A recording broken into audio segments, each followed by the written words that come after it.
আব্বা আম্মা সম্পর্কে কোরআনে কারীমের 27টা আয়াত আছে। সরাসরি আল্লাহর পক্ষ থেকে নির্দেশ তার ইবাদত করার, এরপরে নির্দেশ আব্বা আম্মার সাথে সদাচরণ করার।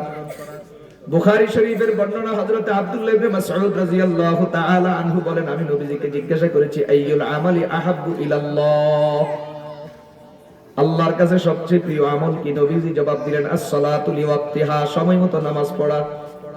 কুলতু সুম্মা আইয়ুন, এরপরে আমি বললাম তারপরে বড় নেক আমল কি? নবীজি বলেন, বিররুল ওয়ালিদাইন, মাতা পিতার সাথে সদাচরণ করা। ওয়া কাযা রাব্বুকা আল্লা তা'বুদু ইল্লা ইয়্যাহ, তোমার রবের ফয়সালা একমাত্র ইবাদত তারই করবা। ওয়া বিল ওয়ালিদাইনি ইহসানা, মাতা পিতার সাথে সদাচরণ করবা। দেখেন কোরআনে কারীমে আগে বলে আল্লাহর ইবাদতের কথা, এরপরে বলে মাতা পিতার সাথে সদাচরণের কথা। আমার নবীজিও এই কথা বলেন, আগে বলেন নামাজের কথা, এরপরে বলেন মাতা পিতার সাথে সদাচরণের কথা। কারণ আমার আপনার সৃষ্টিকর্তা আল্লাহ, আমার আপনার সৃষ্টির মাধ্যম হলেন আব্বা আর আম্মা। আল্লাহ আমাদেরকে পয়দা করেছেন, তবে আমাদেরকে পয়দা করতে আল্লাহ তাআলা মা বাবাকে মাধ্যম হিসেবে ব্যবহার করেছেন। যত বড় বিদ্বান, পণ্ডিত, মহাজ্ঞানী, মহাশিক্ষিত, বিজ্ঞানী, আলেম, মুফতি, মুহাদ্দিস, মুফাসসির, শাইখুল হাদিস, পীর, বুজুর্গ, গাউস, কুতুব, সাহাবী, নবী, রাসূল সব মায়ের পেট থেকে দুনিয়াতে আসছে। আব্বা আম্মার মাধ্যম দিয়া আল্লাহ তাআলা দুনিয়াতে পাঠিয়েছেন। মুসলমান ভাইরা, বন্ধুরা আমার, এজন্য কোরআন বলেন, হাদিস বলেন, সব জায়গাতে প্রথম নির্দেশ আল্লাহর ইবাদত, এরপরে নির্দেশ মা বাবার সাথে সদাচরণ। কারণ সূত্র মিল আছে, আমার আপনার সৃষ্টিকর্তা আল্লাহ আর আমার আপনার সৃষ্টির মাধ্যম আব্বা আম্মা। ঠিক তার বিপরীত, এটা হলো পজিটিভ বললাম, এখন নেগেটিভ শুনেন। সাহাবী জিজ্ঞাসা করেন, ইয়া রাসূলুল্লাহ আইয়ুদ যামবি আকবার, সবচেয়ে বড় গুনাহ কি? রাসূল জবাব দিলেন, আশ-শিরকু বিল্লাহ, আল্লাহর সাথে শিরিক করা সবচেয়ে বড় গুনাহ। সুম্মা আইয়ুন, তারপরে বড় গুনাহ কি? রাসূল বলেন, উকুকুল ওয়ালিদাইন, মাতা পিতার মনে কষ্ট দেওয়া।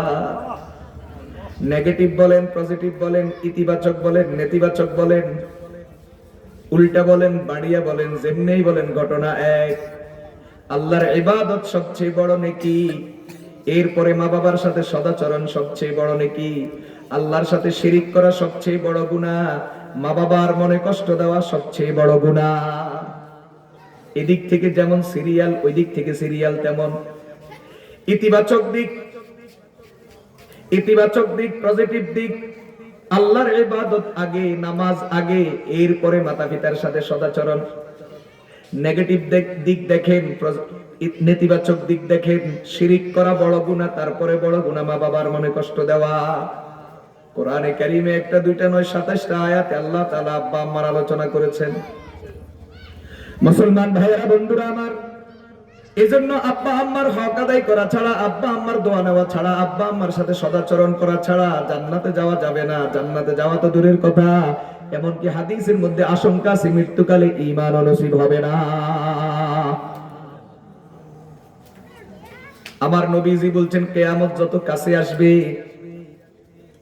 রাসূল বলছেন, ওয়া আতাআর রাজুলু যাওজাতাহু ওয়া কওমাহু ওয়া বাররা সাদিকাহু ওয়া জাফা আবা।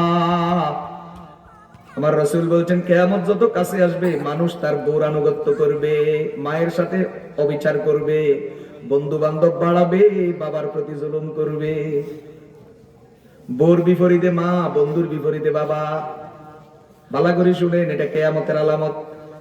বিবির কথায় উঠা আর বসা, বিবির কথায় মায়ের উপর চটা, বিবির কথায় মায়ের দোষ ধরা, বিবির কথায় মায়ের উপর রাগ করা, বিবির কথা ধরি বুড়া মারে গ্রামে রাখি বাসা নিয়ে থাকা, কিয়ামতের আলামত। আসেনি? এই গ্রামে না, এই গ্রামে, এই গ্রাম তো বুজুর্গদের গ্রাম। নরত্তন ফরজরত রহমতুল্লাহ আলাইহির সোহবত পায় না মানুষ, এখানে নাই।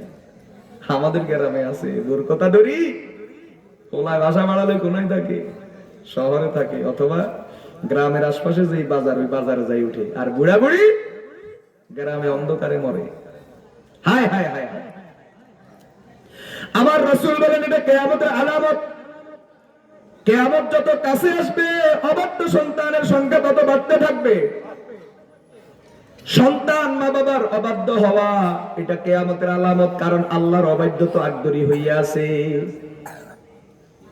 আল্লাহর অবাধ্য আগ থেকে হয়েই আছে, এখন বাকি রইল মা বাবার অবাধ্য হওয়া শুরু করেছে। বাবার রাজুল জাওজাতাহু, বোর কথায় উঠবো আর বসবো, বোর কথা ধরি মার লগে ঝগড়া করবো, বোর কথা ধরি মার দোষ ধরিব। বড় শিক্ষিত দুনিয়ার সব বুঝে, মগর এটা বুঝে না যে আমার বউ আমার মার বিরুদ্ধে মিথ্যা কথা বলতে পারে। আহা, এটা দুনিয়া সব বুঝে, সমাজ বুঝে, রাজনীতি বুঝে, রাষ্ট্র বুঝে, ম্যানেজমেন্ট বুঝে, টাকা পয়সা বুঝে, চাকরি বাকরি বুঝে, বস বুঝে, অফিস বুঝে, বিজ্ঞান বুঝে, শুধু এটা বুঝে না যে আমার বউ আমার মায়ের বিরুদ্ধে মিথ্যা কথা বলতে পারে। আগে মা, তারপরে বউ। মা আমাকে জন্ম দিয়েছেন, কথা কয় না। দুনিয়ার সবটা বুঝে, শুধু এই কথাটা বুঝে না। রাসূল বলেন আতা আর রাজুলু জাওজাতাহু ও আত্তা উম্মাহু, যে বোর কথা যত বেশি শুনবে ও মায়ের প্রতি তত অবিচার করবে। ওয়াবার সাবিকাহু ওয়া জাফা আবাহু, বন্ধু বান্ধব বাড়াবে, ফ্রেন্ড সার্কেল অনেক লম্বা হবে, শত শত বন্ধু হবে, কত বন্ধু বানাবে। ওয়াক্কা উম্মাহু ওয়া জাফা আবাহু, বাপের প্রতি অবিচার করবে, বাপকে দূরে সরাবে, বন্ধু নিয়ে ঘুরে, হুন্ডা হাঁকায়, বাপের টাকায় হুন্ডা কিনা। যেই বাপের টাকায় হুন্ডা কিনছে ওই বাপের হুন্ডার পিছনে উড়ায় না, কারণ বুড়া বাপ হুন্ডায় উঠলে হুন্ডার ইজ্জত থাকে না। দুনিয়ার হিরোইনসি মেরোইনসি যা আছে 3, 4, 8, 10টা সবগুলার হুন্ডার পিছে লই ঘুরে। আগে হুন্ডার পিছে বসতো 2 জন, এখন বসে 3 জন, চালক সহ 4 জন। বসবে না কেন?